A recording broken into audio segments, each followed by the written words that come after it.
Hello, welcome to episode 124 of Decentralized Revolution. It's the Mises Caucus podcast. I'm Aaron. Mike isn't here this week. He will be back next week. But I have, as always, Brandi Bishop, who, how are you? You look, your setup does look cool. It looks cooler every time. There's something different. I don't know, but it looks great. How are you doing? Good. How are you? Not too bad. Not too bad. It's kind of all kinds of technical stuff right before we got on. Every week I think I have it set up just right, and every week something is not quite right, but we're all set now. We have a couple of guests. We have two and possibly a third guest coming in, and they are successful local candidates who have gotten endorsements and other support from the Mises Caucus. And we're going to introduce them here in a second so they can tell us, how they got involved in the horrible business of politics that we all hate, but that we're all doing because we want to change things for the better. And so they will be with us in just a moment. Our other guest host for tonight is Amy LePore. Amy, how are you? I'm excellent, Aaron. It's good to be here with you and Brandi. Yeah, you didn't get the memo. You're supposed to have like a dark, mellow mood lighting type thing, and here you all bright and shiny. We're just in my office. There's not a whole lot. Like I said to Brandi earlier, she's got a killer background. There's nothing interesting going on in here. Yeah. So I know who you are, but tell everyone else who probably they know your work, but they may not know your name with the Mises Caucus. So tell everybody what you do for us. Yeah, thank you, Aaron. So I am the candidate support coordinator for the Mises Caucus, and as such, I have the good fortune of working with all of our excellent candidates who are running for local office and maintaining a relationship with some of the folks you're going to meet tonight. So our people who have won and are serving currently in local office, and yeah, I'm enjoying doing that. And that, is a main sort of plank of our, what we do with as the Mises Caucus. And we kind of codified that with the Project Decentralized Revolution document strategy that came out, I think, back in December. And right around the same time, I think it was, we launched Run as Libertarian. And you've kind of been, when people go there and enter in things, it comes to you. So tell everybody what Run as Libertarian is and, who should consider signing up over there. Yeah, a good question. So we are using runaslibertarian.com as kind of a method of entry if you are a person who is considering running for office or a person who is considering volunteering or managing a campaign. So if you are any of those things, or if you are a person who's just kind of wants to stick their toe in, learn a little bit more about running for office, gain some valuable skills, you can register there. When you do, you receive all of our training notifications and access to our training library. I think we've got 13 or 14 sessions now. And so in doing so, you also gain access to resources that we provide, conversations, not just with me, even though I do try to help our candidates, but we can link potential candidates with mentors, some of whom you'll meet tonight. So we do have our elected officials serving in that capacity. And so anyone who's interested in either running or helping on a campaign is able to go there, access training, and access guidance as well. Yeah. And I think that the part about if you want to be a campaign manager or a big time campaign volunteer, especially maybe if you're a local Mises Caucus organizer, if you're an LP party official at the state or county level, and you want some campaign training, please go to runaslibertarian.com as well. You don't have to be the person to, put your name on the ballot, but those people need people around them. And, potentially someone could do this training, and then you could then help recruit somebody who maybe already does have a name in the community, or try to flip someone who's, if it's a nonpartisan, whereas most local places are, somebody who maybe isn't a libertarian yet, or who's disaffected with whatever team they've been on before. If you're well trained and have these resources and know how to run a campaign, then maybe you can help them as well. So one last quick thing. You kind of know a lot about the Defend the Guard stuff as far as what's going on. We, if you don't know yet, if you're plugged in with the Mises Caucus at all, you should know that the Defend the Guard is the movement. The guys over at bringourtroopshome.us and it is state legislation that would prevent the governor of that state from deploying his state's National Guard troops overseas to any situation where there's not a declared war. And so that's kind of fighting the empire and doing the decentralization stuff. And it's at defendtheguard.com/phone bank. Is that it, Amy? It is defendtheguard.us/phone bank. I've got it in here somewhere.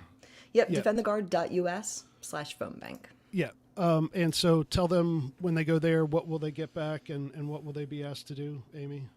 So we have been supporting Bring the Troops Home in their effort to recruit phone banking volunteers. If you go to this site and you sign up, you may not get something immediately, but your name and your phone number and your email will go into a repository where when it is time to make phone calls, like we were doing last week to folks in New Hampshire, when it's time to make phone calls, you will get information from Diego. He works for Bring the Troops Home. He's an incredible supporter of the Defend the Guard legislation and works all over the country to build up a volunteer force who can help with this. Yeah. And it's, they're having a little, I think they've flipped a couple legislators in New Hampshire recently, and I think something's coming up in a few weeks over there. So, but it's not just New Hampshire. These things kind of come up at different unexpected times sometimes. And we've helped them with phone banking in the past. And so I think this thing is really gaining momentum. So let's go ahead and bring our guests on. And thanks, guys, for hanging out in the wings there. Bill Schult, city councilman in Crescent Springs, Kentucky. And James Cook, you're the mayor of Rock Hall, Maryland, right? That's correct. Okay. Thanks for having me on. Yeah, thank you. I'll let you go first, and just tell us a little bit about Rock Hall, how you got involved, why you wanted help from the Mises Caucus, and when you got in as mayor and how things are going. Sure thing. So Rock Hall is a small town on Maryland's Eastern Shore. It's a waterfront town. It's got a long history of, industry on the water, fishing, crabbing, but it, it's a pretty vibrant tourist industry and that kind of thing. I got involved roughly 3 years ago. I was elected to city council. And really, so what I do professionally is engineering, construction management, and I teach engineering and that kind of thing. So as with a lot of small towns that are very old, I mean, my town was founded in 1707. So it's been around for a long time. The infrastructure is very, very old. And that's kind of one of the things that I fixed professionally. So really, it wasn't even anything specifically political that I got involved in. I just really felt that my skill set was able to help my community. And, so I ran for council.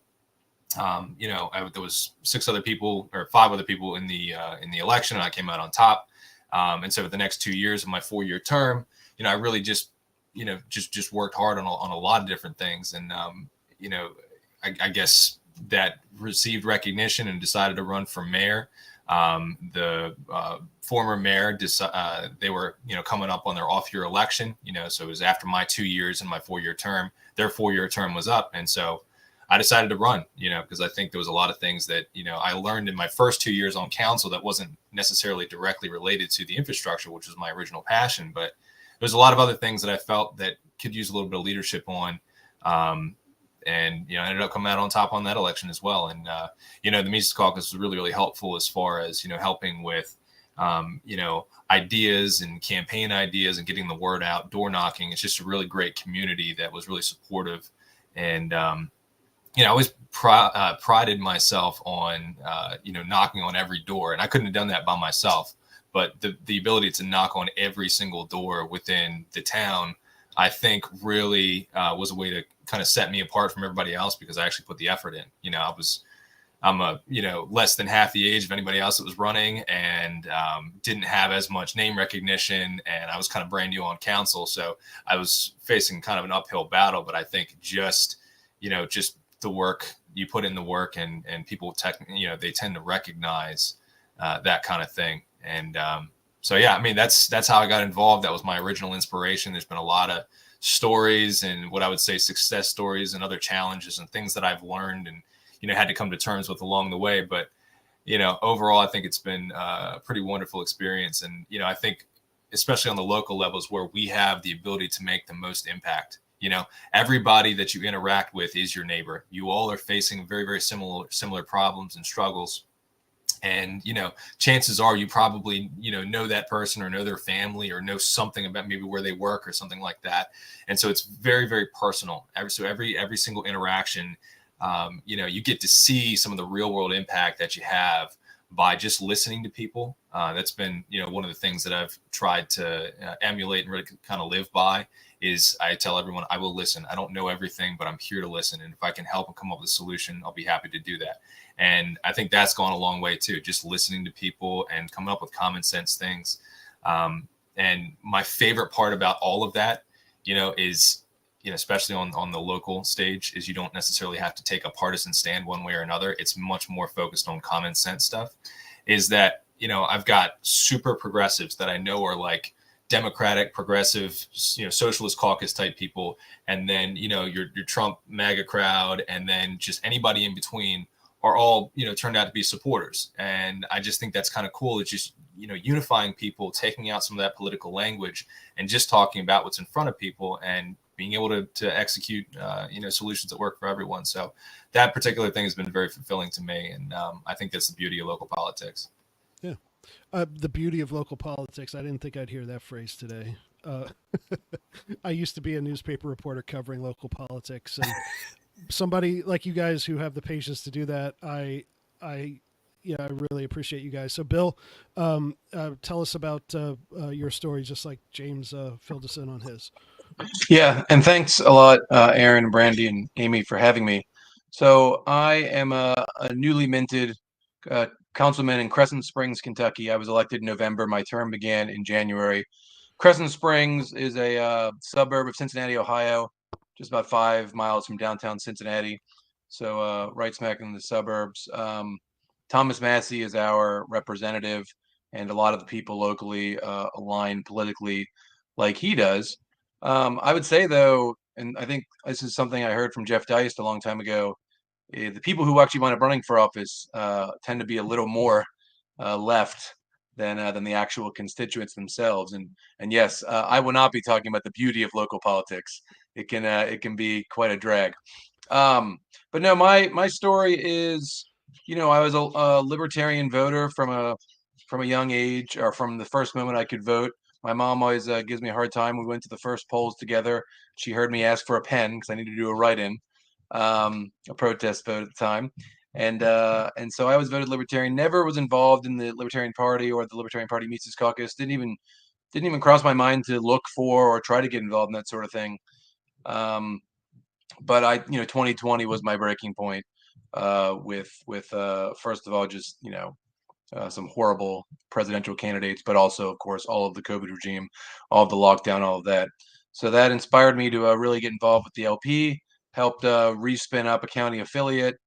And it's interesting because I feel like what I believe is personally the most impactful way aligns so perfectly with the Decentralized Revolution and run as libertarian.com. Nothing against the running the local party affiliate, and nothing against being an activist, nothing against, of course, podcasting. There are roles to play. But for me, after about 2 years of doing all the activism, the local stuff, trying to do things with the LP of Ohio as well, I said it's time for me to run for office. And so with Amy's, with a lot of Amy individually support, but really the Mises Caucus as a whole, and the Libertarian National Committee as well a little bit. I was able to run in November of 2022 for city council. I was the highest vote receiver of 6 spots. So if and when the mayor's out, I get to run the meeting, and I'll do my best Karen Ann Harlos impression with Robert's Rules of Order. But no, it's been an interesting ride. I felt like the first 6 months or so has been really about getting my feet under me, getting understanding of where to push, where not to push. And we're getting to a point right now, and when I say right now, I mean as of about 2 hours ago, where I'm starting to be the one pushing back on a lot of things in this city. And specifically, the mayor and several council members announced today they want to support a property tax increase, and obviously I'm not going to support that. And I told everybody that in person and otherwise. So but no, it's going to be a real opportunity to make a enormous difference in the life of or in the lives of each of my neighbors, each of our constituents, everybody in Crescent Springs. So, and I think a lot of what James said is totally accurate too. So much at the local level really is common sense, and I think with the type of people that have been in a lot of these positions before, they haven't ever asked the basic questions. And you ask the basic questions, and all of a sudden you get a very clear answer, and you're able to push back on some things that would have just easily glided through before. So yeah, I'm excited to really, now that I really feel like I have my feet under me, to really get going and insert some of that radical stuff. Yeah, yeah.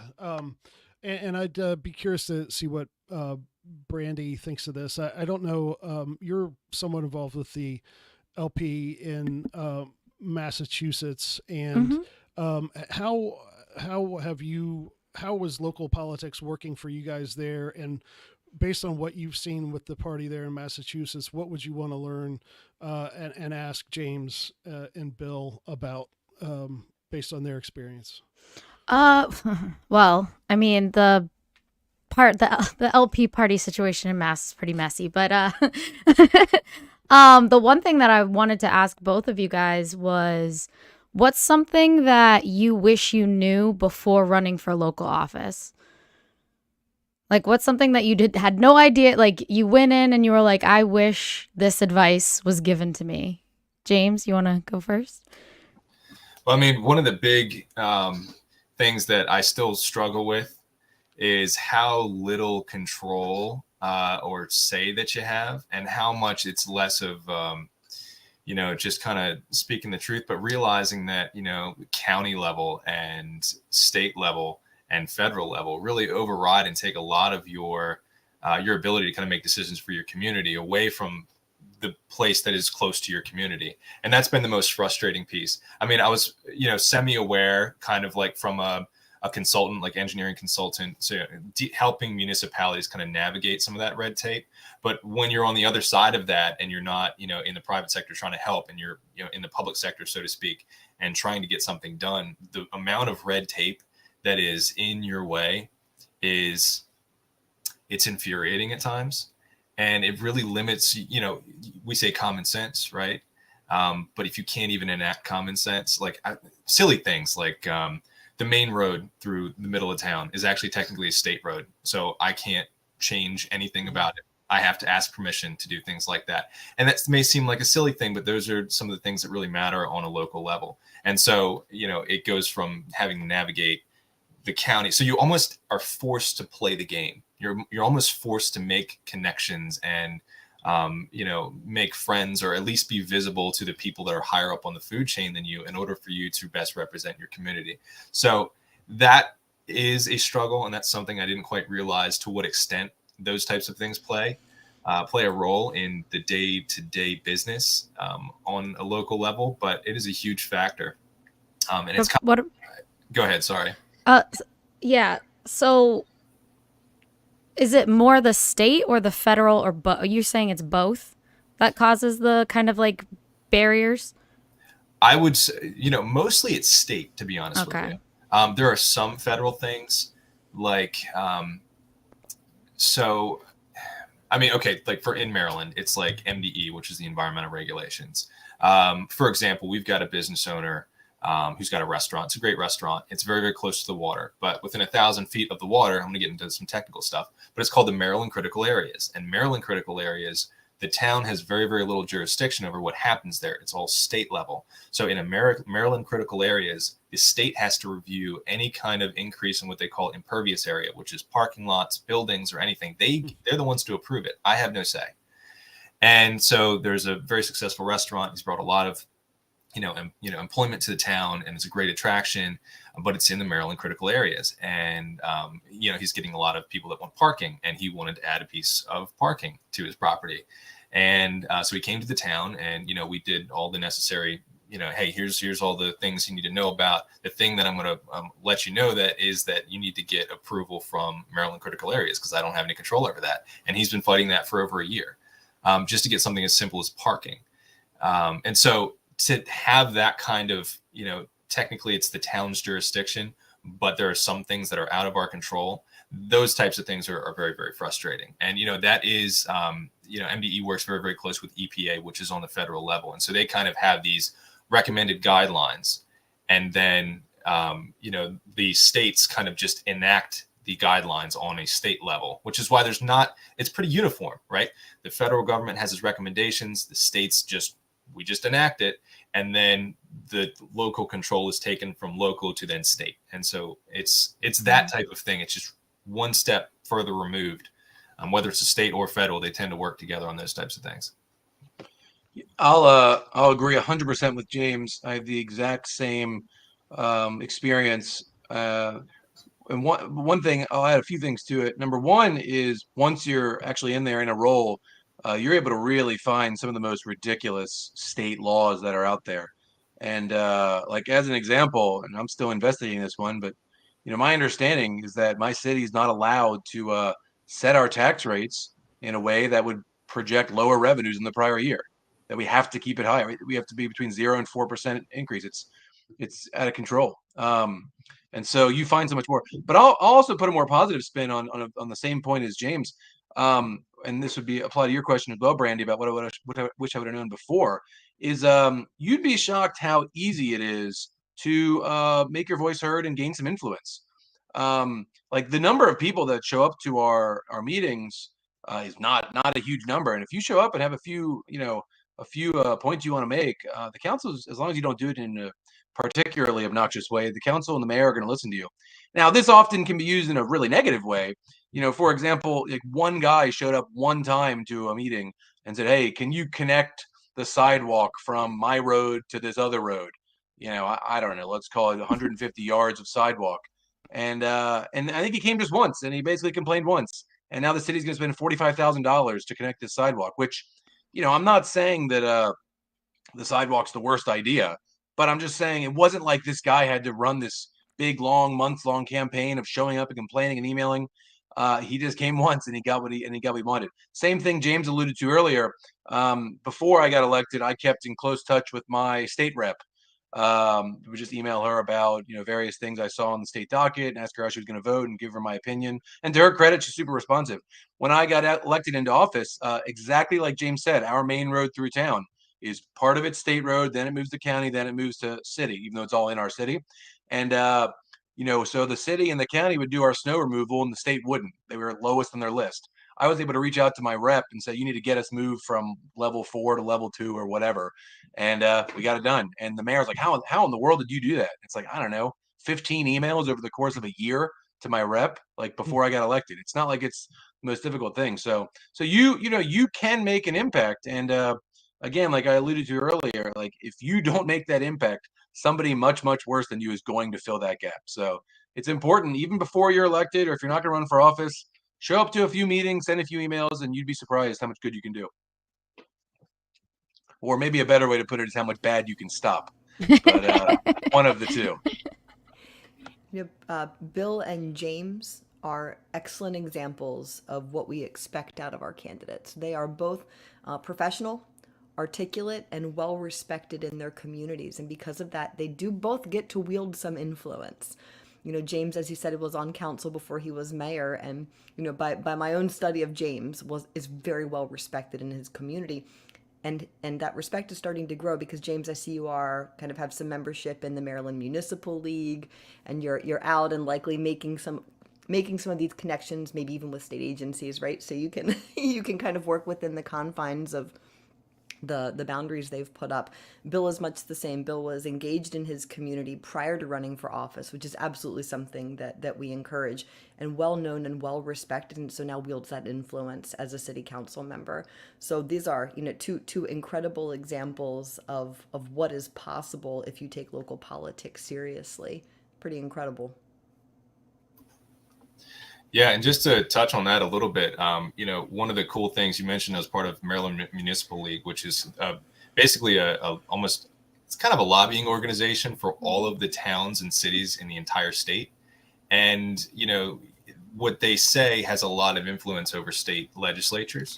And that was one of the reasons I got involved, is because, it's the board of directors is a small group, and then the association is huge, right? So if you're on the board of directors, you can kind of change and influence the topics of discussion. Like you said, what agenda you're rolling with for the next 12 months.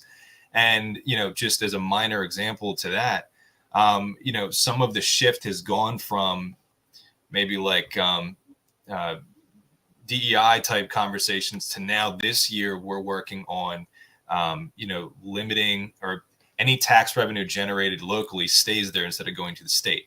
Like working on those types of initiatives. Like that's a real conversation we're having, is like, why is everything going to the state and to the federal level instead of it should be staying as local as possible? Because, it goes to the bureaucracy, and by the time it gets back to you, you're applying to get your own money back.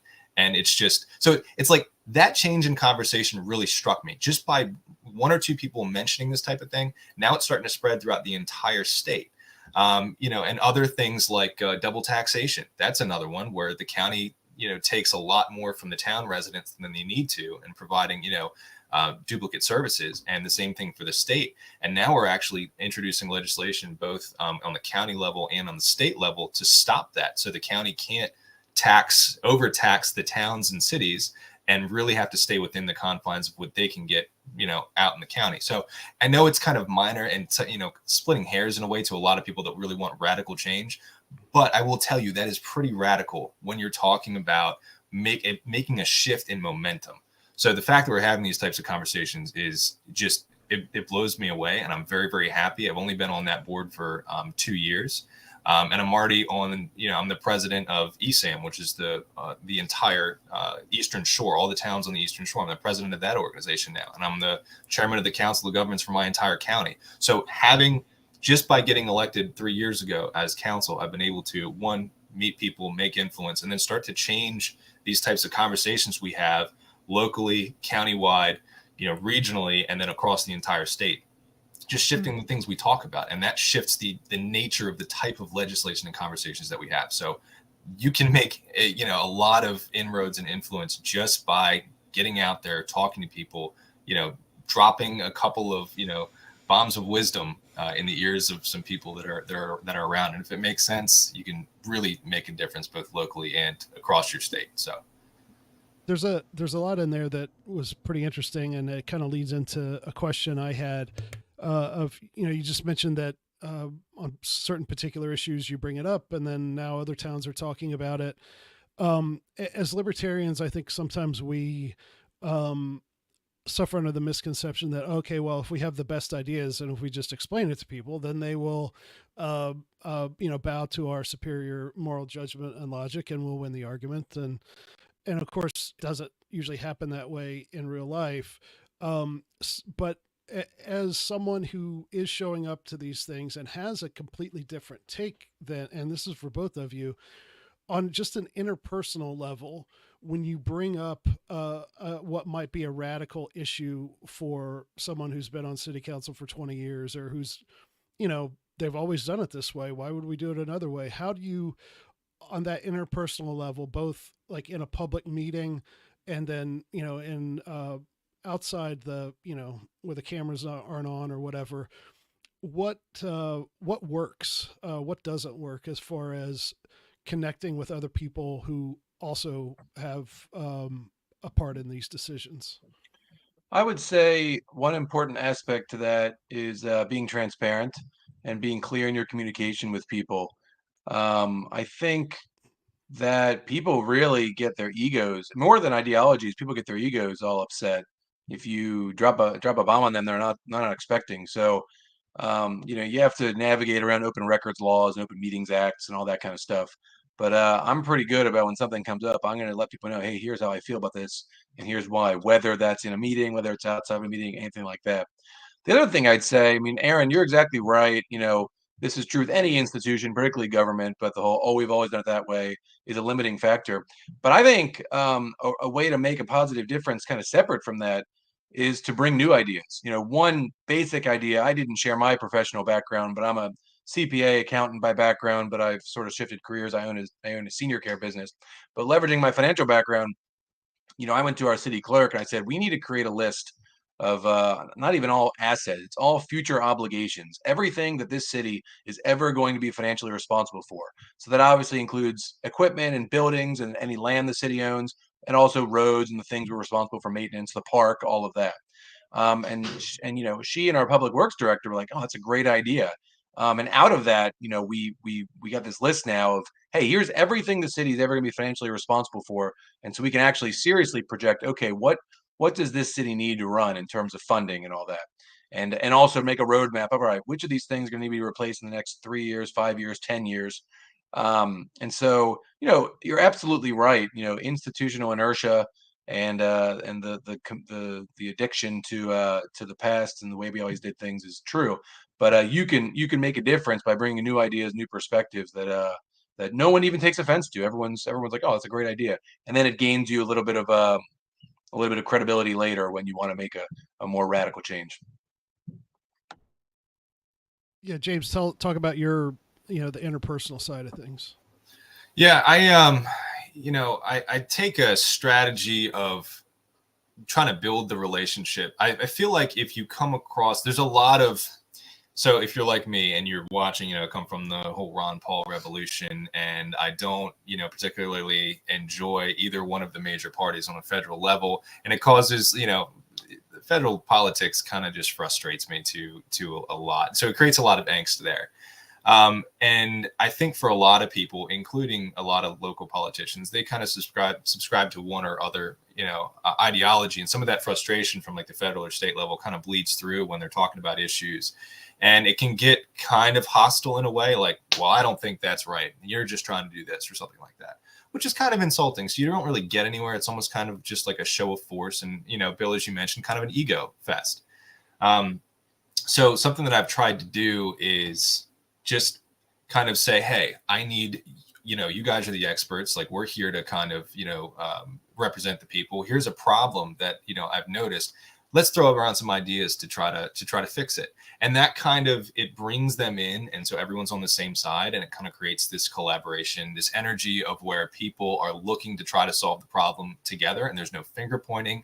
It's like, hey guys, I have a problem. I need your help with it. Or we have a problem. Can we work on this together? And if you kind of set the tone like that, people's defenses aren't up. So even people that are on, opposite sides of the aisle or whatever you want to call it, tend to try to work collaboratively. It's kind of amazing. So I've got a pretty split council. I know we're not technically partisan, but I know who's what and who gets along and all that stuff. But when you present an issue like that and you say, hey council, let's talk about this, let's throw around some ideas about it, it's kind of amazing how the defenses come down and people just work together.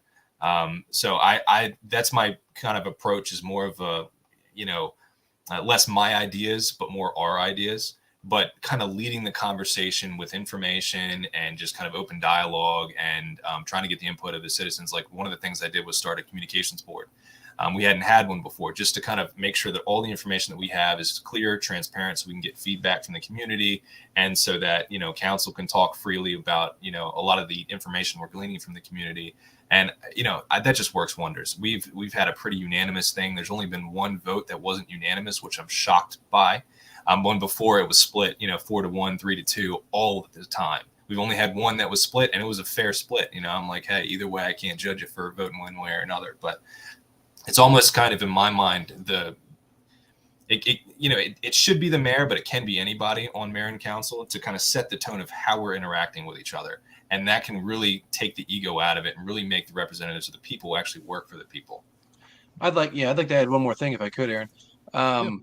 The angle of the Libertarian Party aspect of this too. So, I personally had virtually zero interest in running for office. I really did it because I wanted one more Libertarian to be elected.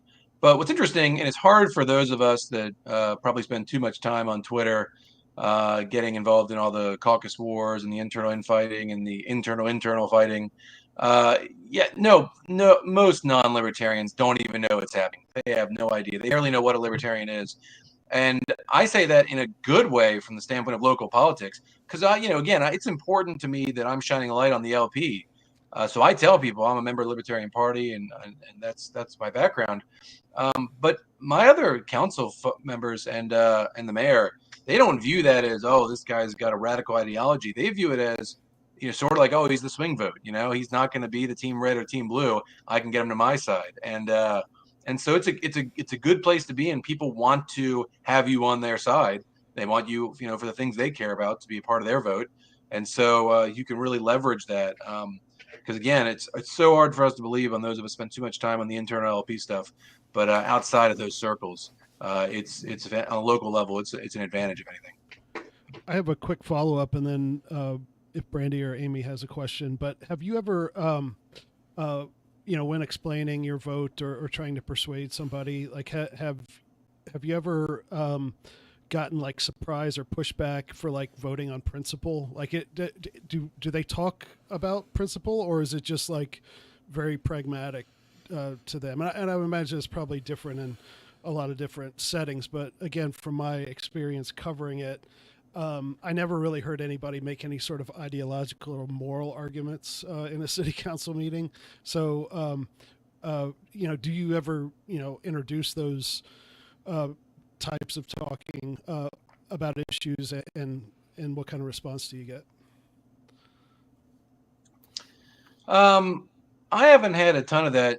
Like James, a lot of things are close to unanimous, which, it sort of goes both ways. In some sense, it's a shame. In some sense, it probably shows that people are using their brains. I definitely get some eye rolls, when I'm the one no vote against something, but nothing too bad. I mean, ultimately, as long as you're not, trying to making, moral arguments towards things is great. But I think it's when people introduce emotional arguments and make accusations and appeals to emotion and stuff, I think people get really turned off by. So certainly the times that I've done it, I'm not going to say I've gotten full buy-in. Oh yes, now I agree, taxation is theft. But I think people understand where I'm coming from, and they understand, and almost more important than that, they understand that I'm coming at it from a place that I do care about the city.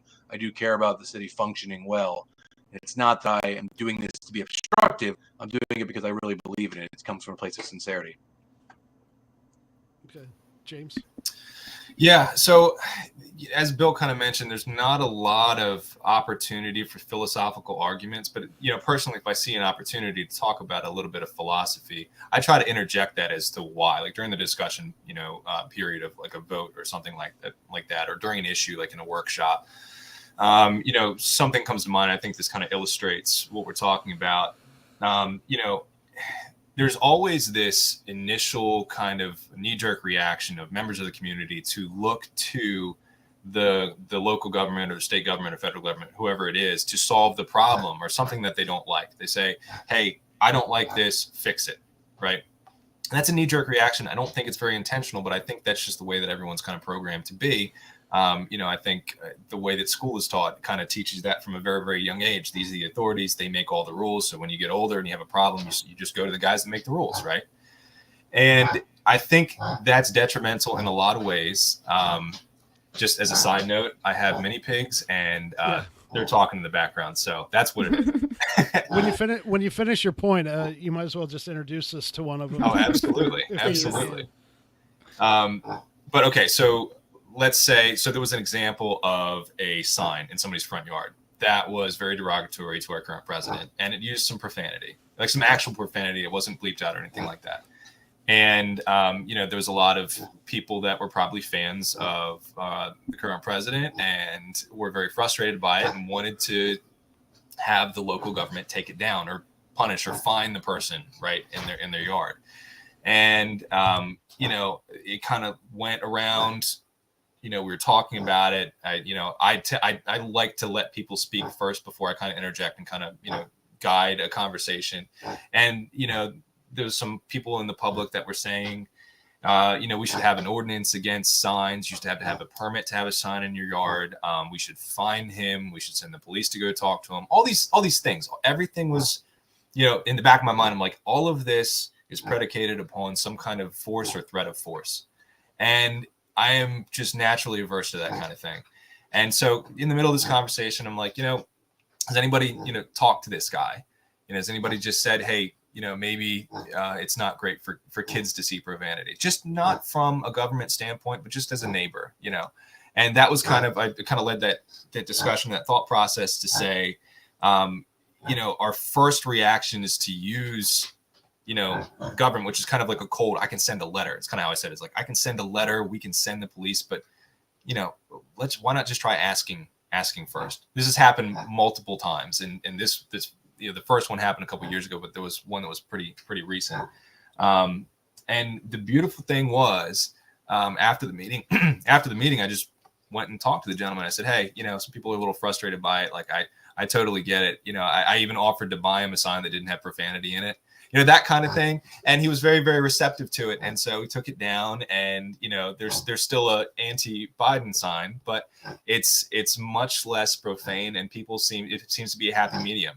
But I just think it kind of illustrates how everyone's first inclination is to use some kind of force instead of just expressing how they feel to their neighbors, and not even using me as a medium, but just going and talking to your neighbors. I think, unfortunately, that art is kind of lost.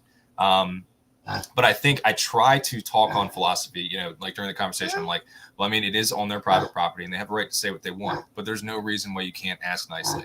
That was kind of the spin I try to put on the conversation.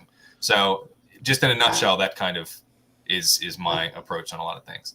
James, show us the pigs. I know, Yeah, that's well, you what grab- everyone's waiting for. Let's see what we got here. No, while you do that, I gotta have a follow up after James shows us the pigs. Go ahead. We need to Say let hi, James girls. answer. Come here, baby. Oh, here we go. Come here, honey. Fiona, come here, girl. Come here. What a cutie. Come say hi, baby. Oh my gosh. I'm going to see if I can Fiona. This is Fiona. You want to say hi, honey? There she is. put. That's funny. Aaron, And is there this you your have best Tallulah. guess yet? Let's see. Here's Tallulah. Oh, She's that's laying down funny. here. Whenever I'm working here in my little home office, they always lay next to me so I can pet them. That's funny. But yeah, Are they that's- litter box trained? Oh, absolutely. They And they're never pet- had an accident in the house. They're wonderful pets. They're very sweet. Wow. Tallulah sleeps on Okay, the so couch. they are pets and not just Yes. livestock who are too young to be out in the barn.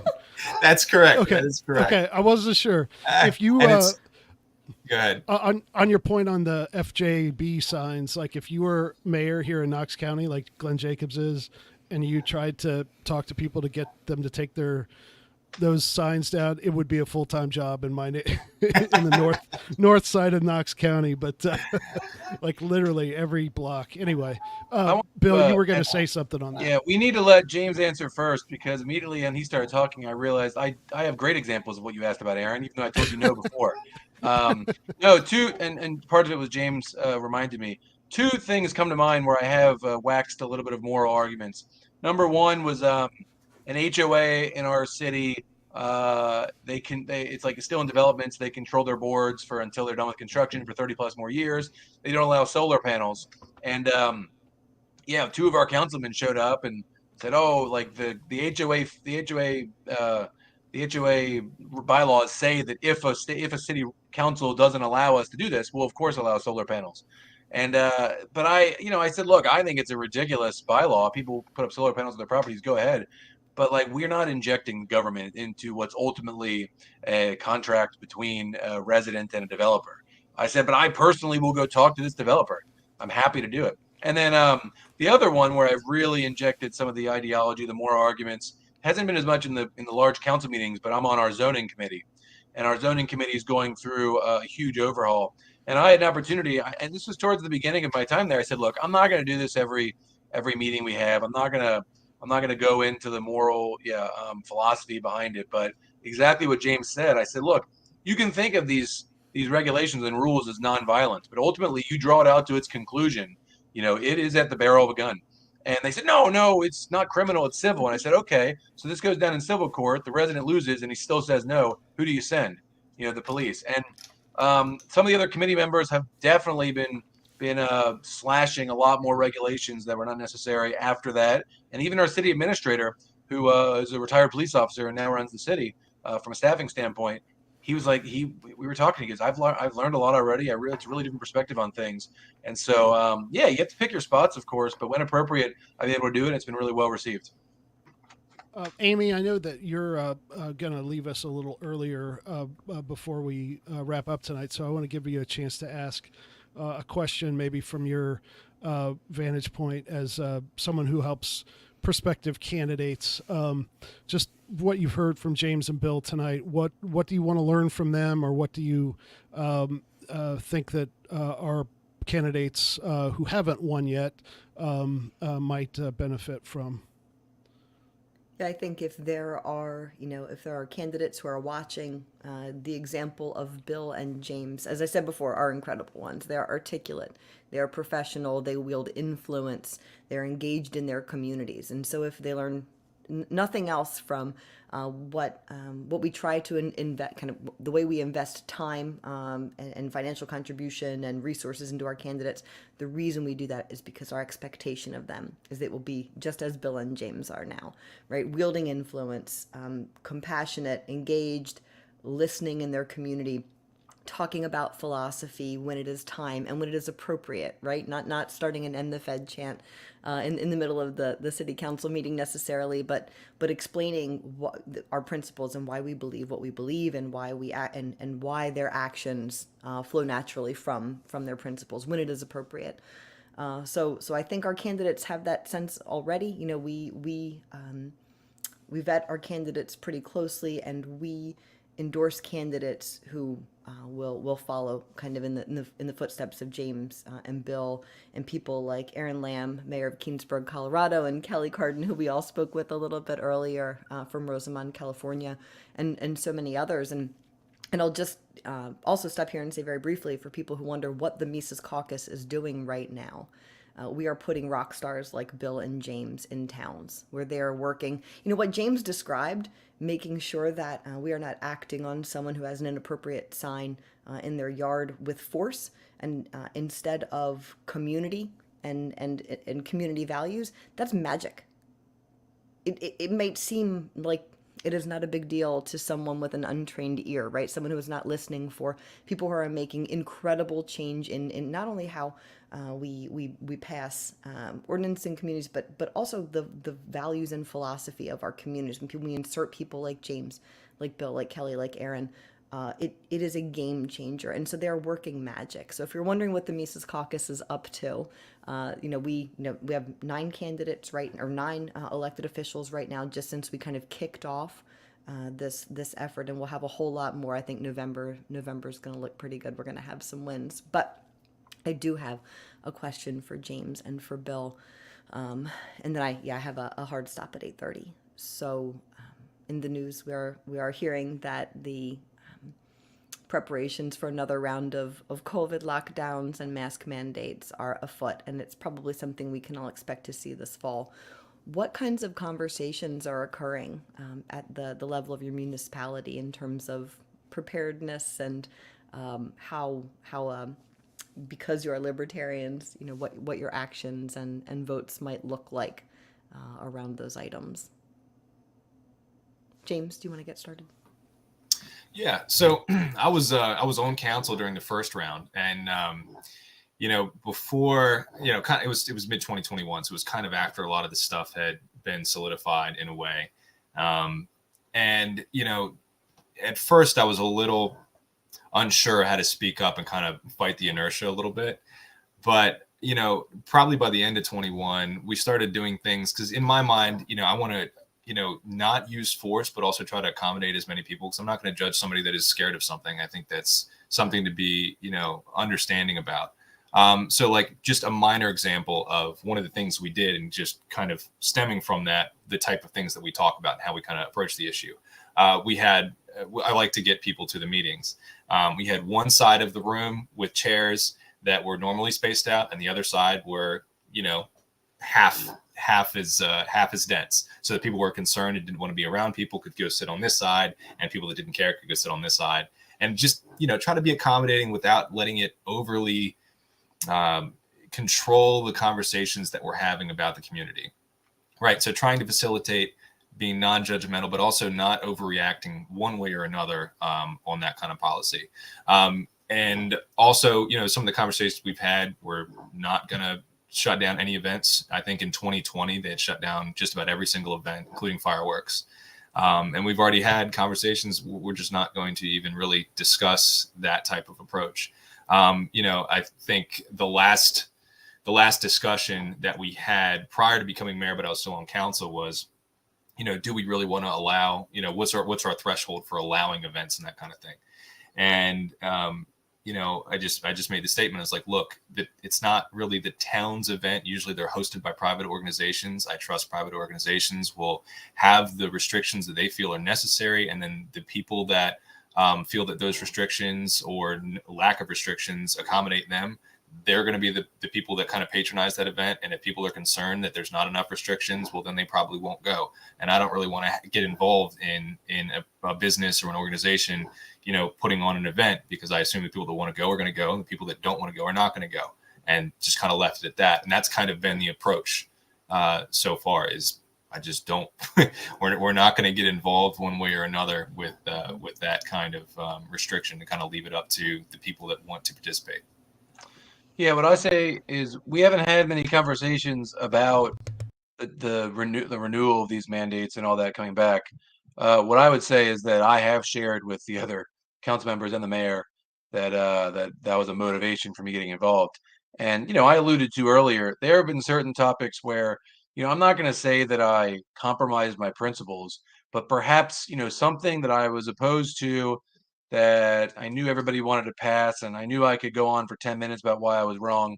I would just say, hey, you know what? I'm going to register my no vote, and I'm not going to bore you guys with some discussion. COVID, the bringing back of the COVID regime will not be one of those things. I will, I don't know if it's the filibuster per se, but I will be going on and on about why it's not appropriate. And it's easier for me to say I live again in Thomas Massey country, so it's not like there's a huge set of enthusiasm for the renewal of these sort of things. But I'm confident that this will be somewhere where I will stand my ground.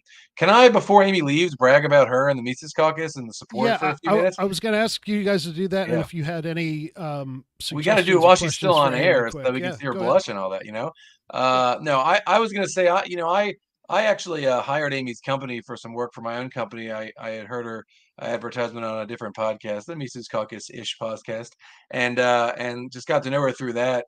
Amy knew that I, again, like she said, was involved in my community, had some influence in my community and all that. And I even, at one point, there was an interim spot I told her about.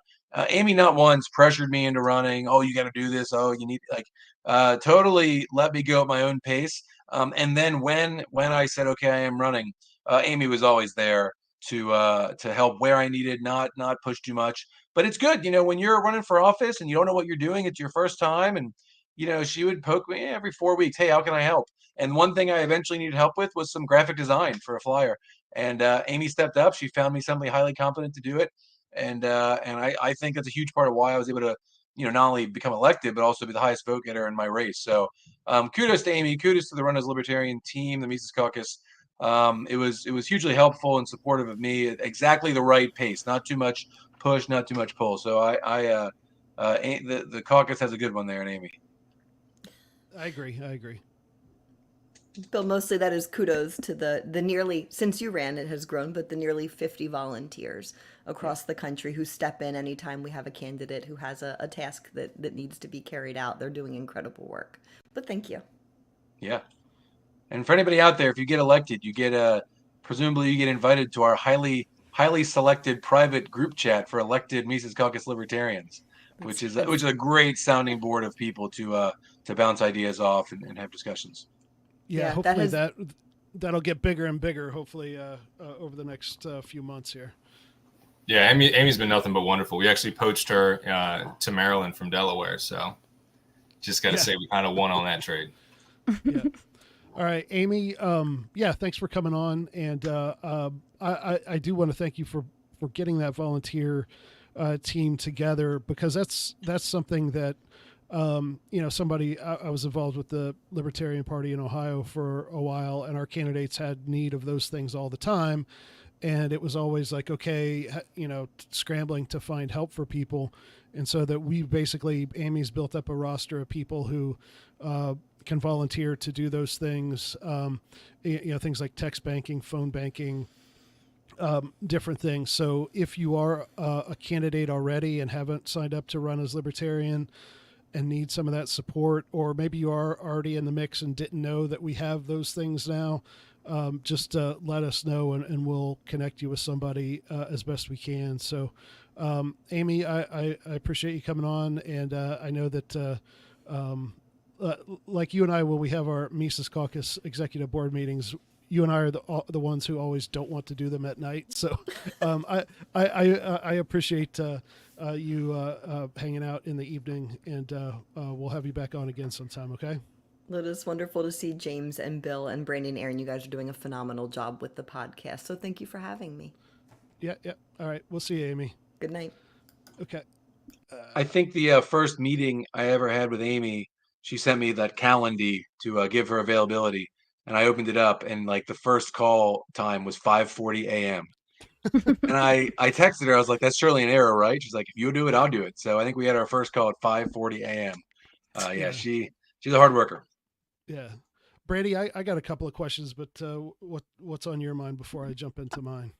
So one question I have for both of you is, how important do you think social media is when you're running a campaign at the local level?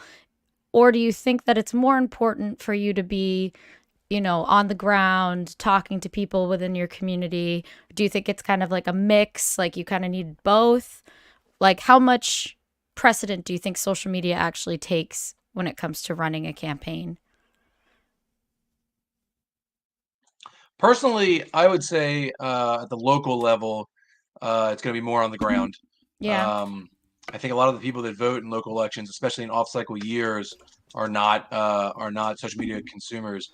But I think that successes that you have as an elected local politician can be used on social media and shared and shine a tremendous light on your party, which is hugely impactful, of course, for state and federal races.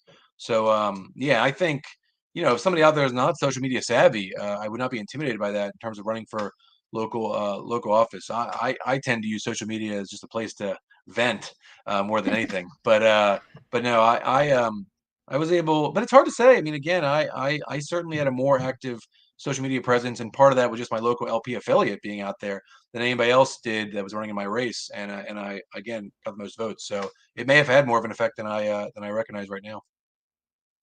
What about you, James?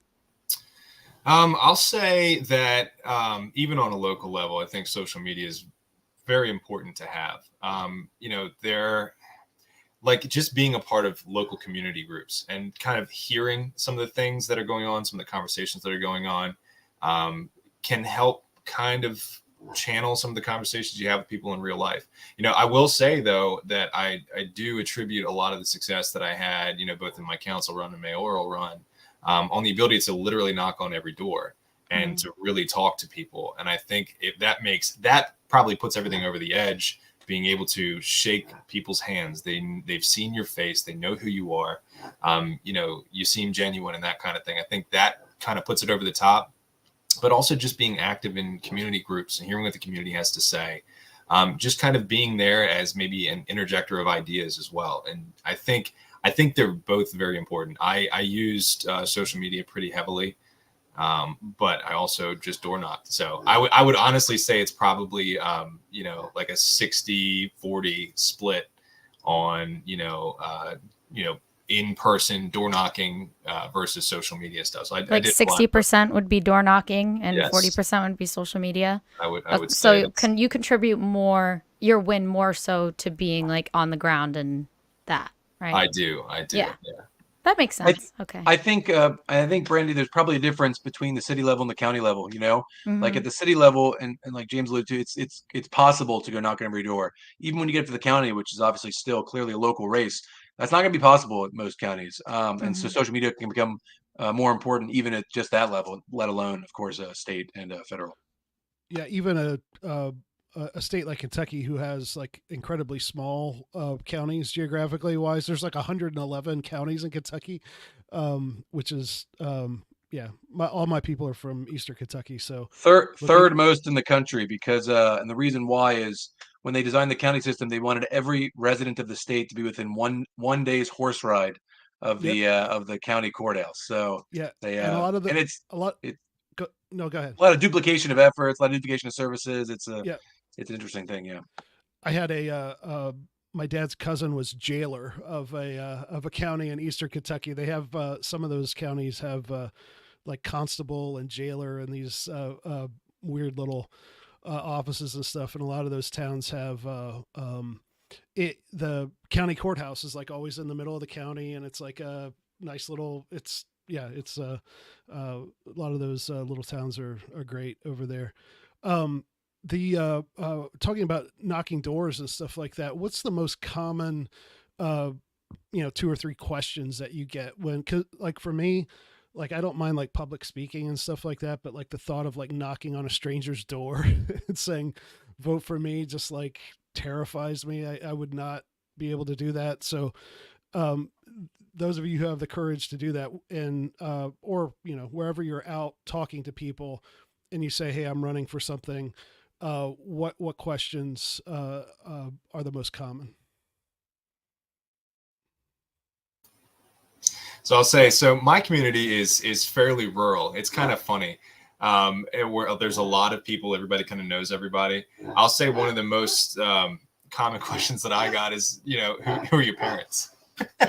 Which is kind of funny because people want to know where you came from. Are you one of us? Are you part of our community? Do I know your parents? Right.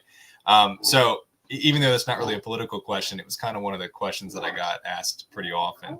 But I mean, aside from that, I mean, there's specific issues that, my community's dealt with, but like on a grander scale, it's more dealing with the economy. So there's a big differential between, older people in my community. There's like almost 65% people over 55. And so there's a very, very small group of young people. And they're like, how do you flip that? What are your ideas on that? How do you kind of jumpstart the economy? How do you encourage businesses? How do you kind of revitalize our industry, that kind of thing? So it was really economically driven.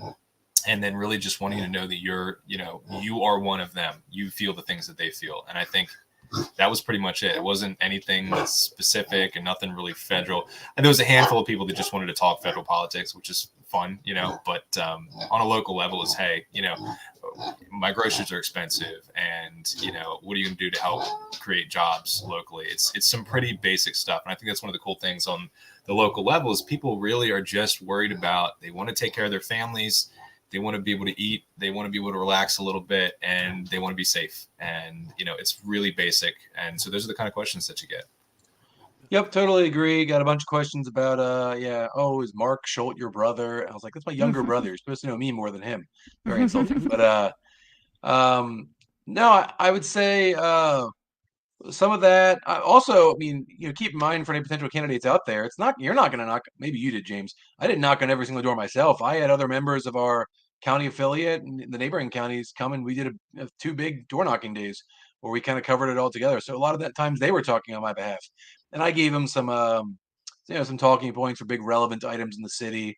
I know it's the libertarian boogeyman, but the roads are the big deal here. The road maintenance, the access road, the new neighborhood road, all that.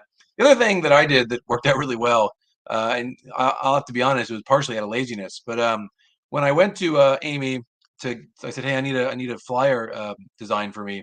She kind of shoehorned a flyer from some other campaign, a libertarian campaign in Pennsylvania for a much more rural area. And there were 5 bullet points, and I replaced 4 of them. And the one I did not replace was about food freedom. And I was like, you know what? I'm going to leave it here. We're not really a farming community, but it's a great topic to highlight a unique issue. Thomas Massey obviously does the Prime X. Some people know that. And it made an interesting talking point. People look at it and they look down my list, and it had the, for transparency, against spending and taxation, food freedom. What's that? And it gave me a sounding board to get into a topic they never heard of, to be able to tell them, hey, did you know it's illegal for that farm down the road or one county over? It's illegal for them to directly sell meat to you. Instead, they have to go through a federally licensed processor, which adds so much time, in terms of farm to table and money and all that into the process. So I think you can, to sort of, pigeonhole people into unique issues, not pigeonhole, to direct people into unique issues, think about something a little off the wall, something that's not going to be a super heated topic that everybody has a super strong opinion one way or the other on. Most people would agree is federal and state overreach. Put that on there, put it on a piece of paper, and give it a chance to talk about that. And if nothing else, it might give you an opportunity to get some philosophy into the discussion instead of just nuts and bolts day-to-day stuff. Do you guys have a lot of people asking you what a libertarian is? I feel like I do, like just in general, like my life. Like if I say I'm a libertarian, like I just spend a lot of time explaining that. Was there a lot of that as well? Or people were like, "What are you, a Democrat or a Republican?" And you're like, "Neither." Right. Yeah, like I said, for me, I always I mean, it's so important for me when running for office to to do this for the LP, to let them know about the LP. Yeah. Um, and yeah, I think I think the problem you run into there is like you have two kinds of people. Like you have one who already have some Yeah. usually wrong notion in their head of what a libertarian is, and then you have other people that like have no idea and also are too afraid to even ask, or they Yeah. just mistake it for liberal or something. Yeah. But but I do every opportunity I can, like I said, with that food freedom to say, you know, this is the kind of stuff libertarians actually think about and care about. It's not just figuring out how we're going to spend your money. It's figuring out how do we keep the government out of your lives. Yeah. One of the early topics that came up, I think James said something he was surprised at how much uh, that local governments are constrained by, how their charters are written or however in the state of, and Bill mentioned something about, you got to keep our, our tax projections at a certain level. And so there is a lot of, top down stuff that, you guys are not able to change, which leads into, as the Mises Caucus, like one of the key things along with, local candidates is to start finding ways where we could do things like nullification or, anything to sort of find, get pockets of freedom here and there, whether through like a citizen initiative or, the issues coalitions, and specifically around, hey, that's a law, but we're not going to follow it in this. Our government is not going to enforce that. So things like Second Amendment sanctuaries, uh, uh, you know, drug legalization, things like that have happened at the municipal or county level across the United States. And I realize that, some of those, that might be, if you came at it from a very doctrinaire, oh, we're, screw the feds, we're gonna do this, that might not be the best way to put things over on the ground. But are there areas where you think that things like nullification or nullification adjacent type things could you could awaken some of that in some of your colleagues? Yeah, I think so. I think especially if the COVID mandates begin to come back, we're going to do a lot of that.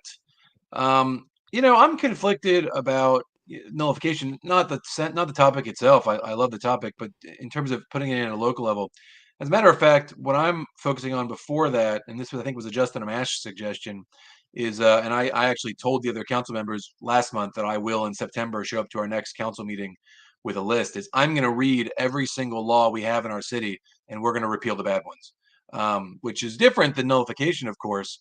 But I think we'll get the philosophy across of hey, we do not need some of these laws, and by extension, when new bad federal laws come out, yeah, we'll be able to make that difference. And I would say too, like it varies state by state. You know this, Aaron, probably from your Ohio days, but in Ohio, my understanding is that misdemeanors are actually handled like at the county level or maybe even city level, or yeah, city level if I remember correctly, Yeah. like by a magistrate. And so as a result of that, they're able to do de facto marijuana decriminalization city by city because can you can you in your city put a law on the books that says marijuana is legal? No, but you can reduce fines and court costs to zero, which the cops are not going to bother chasing it down if there's no way to make money. So Kentucky, unfortunately, we have a unified court system, so I can't do that much at the city level. It would have to be at the county, but there are opportunities to make substantial differences at the local level, especially in some states more than others. James? Yeah, I'm going to echo a lot of what Bill said. I mean, on the local level, I'll be honest, I haven't focused very much on nullification at all because there's enough on our books that is just needs to be dealt with. And inviting that onto a community that may need to use its police force to enforce or not enforce something. It's challenging. It's challenging. I feel like in certain things that it's, you got to fix the things that are in your jurisdiction and get that kind of thing taken care of before you can kind of look above you. Now, if something is, forced on the community, like, for example, and this kind of goes into why it's good to have good relationships with people that are, let's say, higher up on the food chain than you. Maryland is kind of pushing through something called Kerwin, which is the Blueprint for Education. And it's extremely costly, and it disproportionately affects small counties and poor counties, and disproportionately helps like Baltimore City and some of the richer counties in the state. And so just having a good relationship with my county commissioners and saying, why don't you just say no, that you're not going to do it? Because they have a lot more control over education than I do. But this would be something that directly impacts my community, and we shouldn't be doing it. Right. So there's very little that comes in. I think it's easier to resist something as it's being implemented than to retroactively say we're not going to do this. So as things come down, you can say, hey, no, we don't want to do that. And then kind of start that conversation with, like I said, at the county level. And they're very, very open to just literally saying no. And, building a coalition of other counties around the state to also say no, which I think is pretty cool. So watching that unfold from a local level, hey, Commissioner, this is impacting my community. This is going to really hit us. We are actually actively being negatively impacted by this, and it's not sustainable. And then encouraging them to kind of do what they should do and say no. So that kind of thing, to me, is where I see nullification in a way. But honestly, I'm it's silly, but like last meeting, our town code says that you need to have a fence around any pool. And the discussion was, well, what about kiddie pools, like the little inflatable ones? I'm like, no, that's ridiculous. Like that kind of thing. So we're just going to get rid of that. That kind of thing to me is almost the nullification on the local level. Like, hey, this is silly. When a silly law comes up, we just get rid of it. Either, and I always say, either you enforce it or you get rid of it, and be prepared to enforce it. Are you prepared to enforce that kind of thing? I'm not, because it's not a big deal. Yeah. Let me add this. Go ahead. So the thing about nullification too, especially federal nullification, which is really the main one, is it's very scalable. Like James is right. We both have a lot on our plates dealing with the day-to-day and ins and outs of the cities. But and I've told, I think, Amy and maybe Michael or Angeles before, like, send it to me. Send me the language. It doesn't need to be me in Crescent Springs drafting federal nullification. I know what form to put it in, but I don't have the time to type it up and do that. Like, I would welcome, and I think a lot of other elected officials, probably across the entire Libertarian Party, would welcome, a mass, hey, here's language to nullify whatever it is, gun laws, and I'd be happy to enact it that way. But my plate's full with trying to, again, keep the tax rate from being increased and wasteful spending and all that. But I think it's a great topic for somebody out there who's not elected or in a more national facing role to feed that stuff to us elected officials. I'd be happy to try to implement that in my city. We have some of that stuff. Mainly, I think we got about 98% of it from the 10th Amendment Center. They do have a lot of sort of template legislation on different things that is available from them. And it's up on our website somewhere. And I know we're changing our website around. So I don't know where it is off the top of my head, but Amy and that candidate support team could get that to you. And if not, if we don't have something exactly like it, we could modify it. So you guys who are guests on the podcast, but also people maybe listening to this, just reach out to us at the Mises Caucus or the 10th Amendment Center. And between the two of us, we probably have something. And if we don't, that would be something that we could then help. If one person has the idea, then we can, tag team it and get it out to everybody. But that's exactly the type of stuff that candidate support team can do. And I think that both of you kind of made this point that I've always been a big believer in trying to appeal to incumbent politicians, whatever their ideology, not in terms of like, oh, did you know what Thomas Jefferson said about this in 1798, Kentucky resolutions, but hey, you're trying to do a job here in this county and the state or the federal government is trying to make this hard for you. Why are you going to take that, right? To try to appeal to their common sense, practical needs. And like, they may not see it as an ideological thing, but, you know, in the business world or something like that, if someone is, you know, making, you know, trying to get you or your company to do something you don't want to do in a negotiation, then you kind of stand up to them and you know, talk it out and things like that. And I think that that's one tack that we should take, is not trying to convince, you know, either Gavin Newsom or, you know, somebody who's the mayor of your town, Bill, to, you know, buy it ideologically, but basically it's like, oh, what, are you going to take that? Why don't we talk to them and tell them how hard it's going to be for us to enforce it until they make it easier on us? We're not going to do it. So I think that has a chance to work. And I think it was James that said it's easier when those things are, you know, being proposed to come down this way, to start planning that in people's minds then, of like, hey, yeah, it's just not going to work here in our town or our county. So let's just not lay down and take it. So do you guys have any other questions or feedback for the Mises Caucus, or just anything else on your minds? What before we go, I kind of have one question to kind of go out on, but if anybody has something else you want to talk about before we go. Brandi, you have anything? No, that wasn't no. Brandi. That was Fiona. No, well, I'll just ask each of you to just give advice to somebody who may be on the fence as to whether or not they want to run or as a candidate or become a campaign manager at the local level. Give them your pitch to why they should consider it and why they should try to do that with the help of the Mises Caucus. James, go ahead. Yeah, I mean, you know, I my personal experience is that it's been extremely fulfilling. You know, there's, you know, feeling like you can actually make an impact to help your local community is kind of wonderful. And then actually being able to follow through with that is fantastic. And then realizing that, you know, you may be, you know, the single voice or the single, you know, vote that kind of changes the tide in one thing or another. It's kind of important that people that value, you know, personal property and freedom and you know, monetary, you know, economic development and those types of things. It's important to have people in that gap. And, you know, if not you, then who? You know, it's probably going to be somebody that's not as conscious as you. So even if, you know, I often feel imposter syndrome in a lot of different ways. Like I look at all the things that I'm doing, I'm like, what am I doing? I'm not qualified for any of this, really. But, you know, that's kind of most politicians, and, you know, especially at the local level, they're just regular people that really just want to try to help.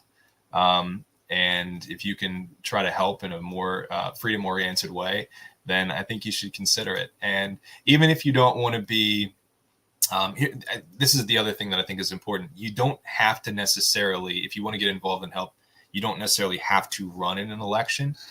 Start coming to council meetings or commissioner meetings or something like that.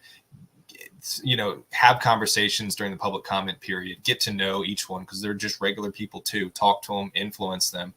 And then maybe, you know, offer to be on a board. Like planning and zoning is huge, right? So if you build a reputation and a rapport with mayor and council, and then there's a vacancy on the zoning board, throw your name in, you know, throw your hat in the ring.